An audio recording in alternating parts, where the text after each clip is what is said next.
இன்றைக்கி நம்ம ஐஷு சமையலில் ஒரு சூப்பரான மாம்பழ போளி வந்து பார்க்க போகிறோம். இது வந்து இந்த சீசனில் உங்களுக்கு ரொம்பவே நல்லா மலிவாக கிடைக்கக்கூடிய மாம்பழத்தில் ஒரு அருமையான போளி ரெசிபி. இதுக்காக ஒரு பவுலில் 1.5 கப் அளவுக்கு மைதா மாவை சேர்த்துருக்கேன். அதையும் சேர்த்துட்டு தேவையான அளவு உப்பு, 1 டேபிள் ஸ்பூன் அளவுக்கு எண்ணெய் சேர்த்துட்டு கொஞ்சம் கொஞ்சமாக தண்ணி சேர்த்து சப்பாத்தி மாவு பதத்துக்கு திரட்டி எட்டு வந்துக்கலாம்.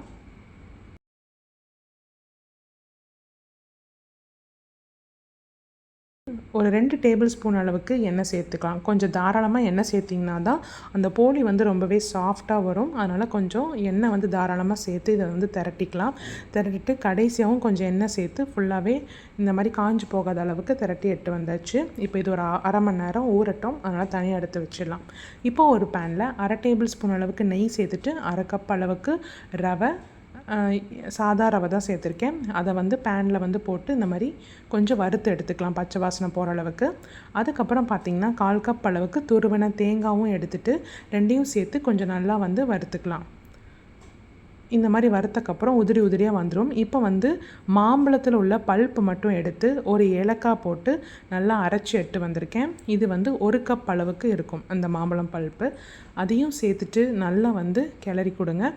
இது கூடவே வந்து ஒரு 1/4 கப் அளவு சர்க்கரை வந்து சேர்த்துருக்கேன். இந்த அளவுக்கு 1/4 கப் வந்து கரெக்டாக இருக்கும். உங்களுக்கு இனிப்பு வேணும்னா இன்னும் கொஞ்சம் கூடவே சேர்த்துக்கோங்க. இதோடு சேர்த்து நல்லா வந்து திரட்டிக்கலாம். இப்போது நம்ம சர்க்கரை சேர்த்தனால இலகி வரும். அப்புறம் நல்லா கிண்டி விட்டுட்டே இருங்க. ஒரு அல்வா பதத்துக்கு எல்லாமே நல்லா திரண்டு வரும். இடையில வந்து இந்த மாதிரி 1 டேபிள் ஸ்பூன் அளவுக்கு நான் நெய் சேர்த்துக்கிட்டேன். நெய் சேர்த்தும் போது அந்த டேஸ்ட்டும் வந்து என்ஹான்ஸ் ஆகும். ஸோ நம்மளுக்கு சாப்பிட்றதுக்கும் ரொம்ப சாஃப்டாகவும் இருக்கும். இப்போ இது நல்லா வந்து கிளறி கொடுத்துக்கலாம். நீங்கள் அப்படியே திரட்ட அல்வா பதத்துக்கு இந்த மாதிரி வந்துடும். பார்த்திங்கனாலே தெரியும். கடாயில் கொஞ்சம் கூட ஒட்டாமல் நல்லா இந்த மாதிரி அளவுக்கு வந்துடும். இப்போ பார்த்திங்கன்னா நம்மளுக்கு வந்து ஸ்டஃபிங் வந்து ரெடி ஆயிடுச்சு. இது கொஞ்சம் ஆறட்டும். ஆறினக்கப்புறம் கையில் எண்ணெய் சேர்த்து நல்லா உருட்டிக்கலாம். இப்போ கொஞ்சமாக ஆறிட்டு லைட்டாக தான் சூடு இருக்குது. ஸோ அந்த பதத்திலே உருண்டையாக இந்த மாதிரி பிடிச்சி எடுத்து வச்சுக்கோங்க. இந்த அளவுக்கு இருக்கட்டும். இப்போது அதில் கொஞ்சம் கொஞ்சமாக மாவு எடுத்து இதை கொஞ்சம் எண்ணெய் நல்லா தாராளமாக சேர்த்துட்டு கட்டையால் லைட்டாக இந்த மாதிரி தேய்ச்சிட்டு அதுக்கப்புறம் கைகளால் நல்லா விரிவுபடுத்திகிட்டே வாங்க. கொஞ்சம் ஆயில் வந்து சேர்த்துக்கிட்டிங்கன்னா நல்லா வந்து இந்த மாதிரி இலக்கம் கொடுக்கும். அப்போ மாவு வந்து நல்லா விரிஞ்சு வரும்.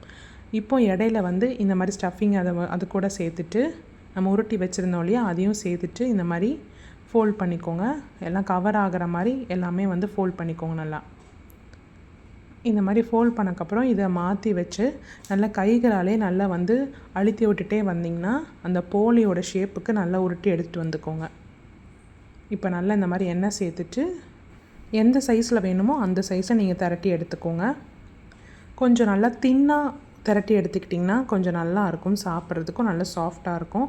மொத்தமாக இருந்தால் வந்து சாப்பிட்றதுக்கு நல்லா இருக்காது. ஸோ மெல்லிஸாக திரட்டி எடுத்து வந்துக்கோங்க. நான் இந்த அளவுக்கு இன்றைக்கி எடுத்துகிட்டு வந்தாச்சு. இப்போ வந்து இது வந்து நான் ஒரு இன்றைக்கி பிளாஸ்டிக் ஷீட்டில் வந்து திரட்டியிருக்கேன். உங்கள்கிட்ட பட்டர் ஷீட்டு இல்லாட்டி வாழை இலை யூஸ் பண்ணி கூட நீங்கள் திரட்டலாம்.